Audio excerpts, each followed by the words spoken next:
முன்னோர்களை பொறுத்த வரைக்கும் பல ஜோதிட விதிகளை அனுபவத்தில் ஆராய்ச்சி பண்ணி கண்டுபிடிச்சி கொடுத்துட்டு போயிருக்கிறாங்க. ஆனால் அந்த விதிகளை பொறுத்த வரைக்கும் உங்கள் ஜாதகத்தில் அப்ளை பண்ணி பார்க்கும் பொழுது அது யோக கணிதமாக அனுமான சாஸ்திரமாக மாறிடும். அப்போ உண்மையாலுமே உங்கள் ஜாதகத்தை ஆய்வு செய்கிறதுக்கு குறைஞ்சபட்சம் 3 மணி நேரத்திலிருந்து 5 மணி நேரம் ஆகும்.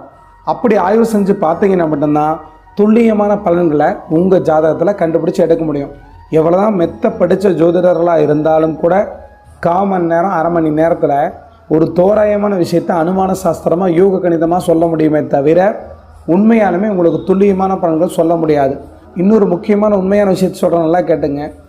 எவ்வளோதான் மிகச்சிறந்த அனுபவசாலியாக இருக்கக்கூடிய ஜோதிடராக இருந்தாலும் சரி, அவரோட நேரம் நல்லா இருந்தால் மட்டும்தான் பிரபஞ்சத்தின் மூலயமா மற்றவங்களுக்கு தெரியப்படுத்தி பல பேர் அவரை போய் பார்க்க முடியும். அவரோட நேரமே கெட்டுருந்துச்சு அப்படின்னா கண்டிப்பாக நீங்கள் அவரை அணுகவும் முடியாது, நல்ல விஷயங்களை தெரிஞ்சுக்கவும் முடியாது.